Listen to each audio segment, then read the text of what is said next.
There's always been this paradox in the world of nutrition. You can become unhealthy consuming a healthy diet, and vice versa. You can also become healthy consuming an unhealthy diet. Diet quality is important, but so are calories. If you chronically consume excess calories, even on an healthy diet, you can gain weight, become metabolically unwell, and unhealthy. Equally, if you consume an unhealthy diet but in a calorific deficit, lose weight, your health parameters can improve. And this paradox has led to a certain situation in nutrition where you have heart healthy diets, which are not weight loss diets, and equally, you also have weight loss diets, which are not heart healthy diets. However, for most of our clients, we want a heart healthy diet and a weight loss diet. Both. We want both of these things. But it seems that hasn't yet been done. No longer though. I tasked myself with creating that diet, and in this video I'll be sharing with you the perfect diet for heart health and also for weight loss. I'm Dr. Rawat, an Indian origin, England trained, Canada based family physician who additionally studied nutrition at Harvard, founded healthgroupcoaching.com, and coaches clients on weight loss and reversal of metabolic disease. I'll illustrate this diet to you by heading over to my blog on healthgroupcoaching.com. This is the blog I've written, diet plan for heart health and weight loss. You'll find the link in the description of the video. But first, what is a heart healthy diet? For this, you can look at my previous blog and my previous video called Unclog Your Arteries. In this blog and video, I go through 6 studies, 3 studies done in the 90s, 3 studies done more recently. The first 3 studies looked at a low-fat diet for reversal of arterial plaque, randomized controlled prospective trials. The next 2 studies, which were more recent, compared the low-fat diet to a Mediterranean-style diet, in which a Mediterranean-style diet was found to be superior for reversal of blockage within blood vessels. And in the final study, the DASH diet was also found to be superior to a low-fat diet for reversal of arterial plaque. The Mediterranean-style diet and the DASH diet are fairly similar. The main difference being that the DASH diet focuses more on reduction of sodium and increasing potassium and is more geared towards reducing blood pressure, while a Mediterranean-style diet is more geared towards helping with metabolic syndrome, high triglycerides, low HDL, prediabetes, fatty liver, etc. However, while Mediterranean and DASH diets are widely acknowledged as the most heart-healthy diets, they are not weight loss diets. For weight loss, they would need to be a kind of diet which induces a calorific deficit, and they do contain quite a few calorie-dense items as well, which can make that difficult. And in this video, we will talk through how to first combine those 2 diets into a hybrid Mediterranean and DASH diet, and then how to convert that into a calorie deficit weight loss heart healthy diet. So back to my blog. So first of all, what are the fundamental pillars of a Mediterranean style diet? And this is a diet which emphasizes food quality over restriction. So having vegetables with every meal, making fruit a staple. Legumes and whole grains are your primary sources of carbohydrates. Fish and seafood are your preferred animal protein. Extra virgin olive oil, nuts and seeds are your main sources of fat, along with fish of course, and minimal ultra-processed foods and added sugars. This kind of diet pattern has been shown to reduce cholesterol, improve good cholesterol, HDL, and reduce inflammation.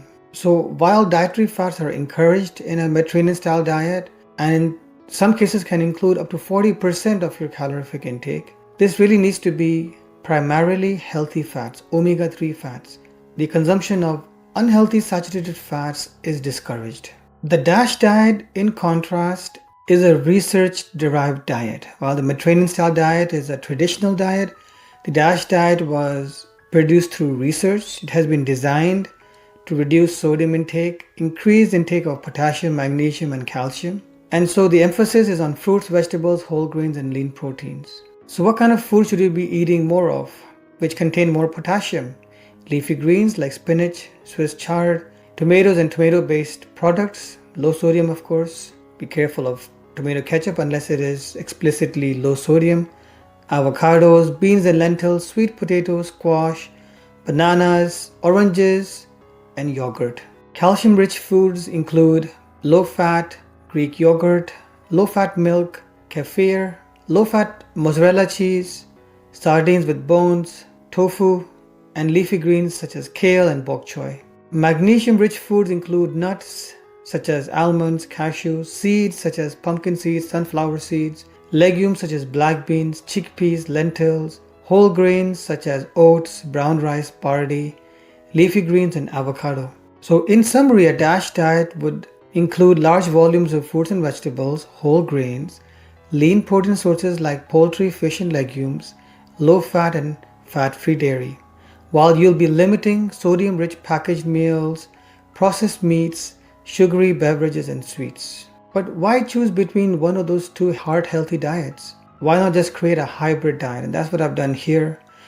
In practice, what you would do is you would use extra virgin olive oil as a primary fat source along with fish, but the oil certainly needs to be used intentionally. I use personally a oil spray with a ceramic coated utensil, high intake of vegetables, legumes, and fruits, fish several times a week, limits red meats and processed foods, be conscious of sodium intake, use more herbs and spices than salt, and even consider the salt replacement, which contains potassium chloride instead of sodium chloride.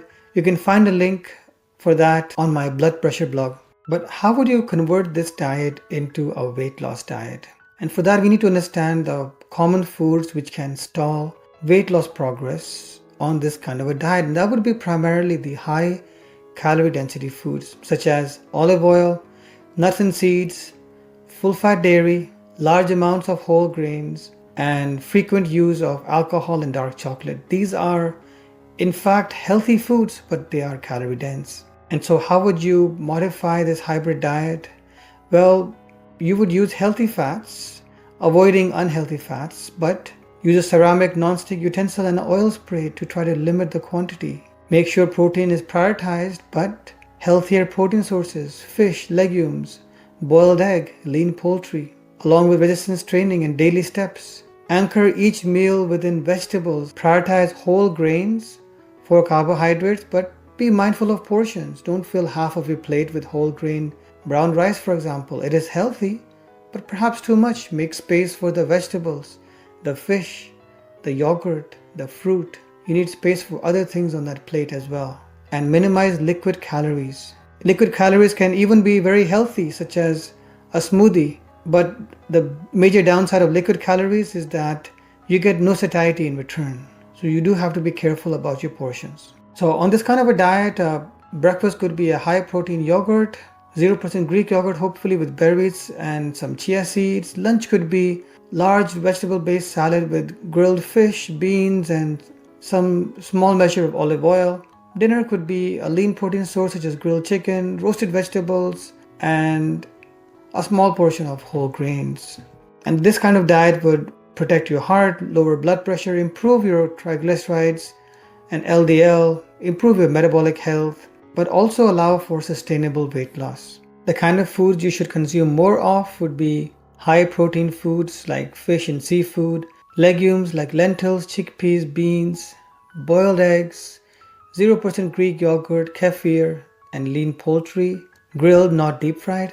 Fiber-rich foods, we know this reduces cholesterol, improves blood sugar, enhances fullness, and has been shown to reduce risk of bowel cancer. These would include vegetables like leafy greens, broccoli, pepper, zucchini, fruits like berries, apples, and pears, legumes like beans, chickpeas, whole grains like oats, barley, nuts, and seeds, and omega-3 containing foods such as fatty fish, salmon, sardines, anchovies, walnuts, chia seeds, and flax seeds. What kind of food should you be avoiding? Those which contain saturated fat, fatty cuts of red meat, processed meats like sausages and bacon, butter, ghee, and cream, high-fat processed cheeses. Also avoid refined sugars such as sugary beverages, sweets and desserts, pastries and baked goods, sweetened yogurts, and cereals. Your primary source of sweetness should be fruit.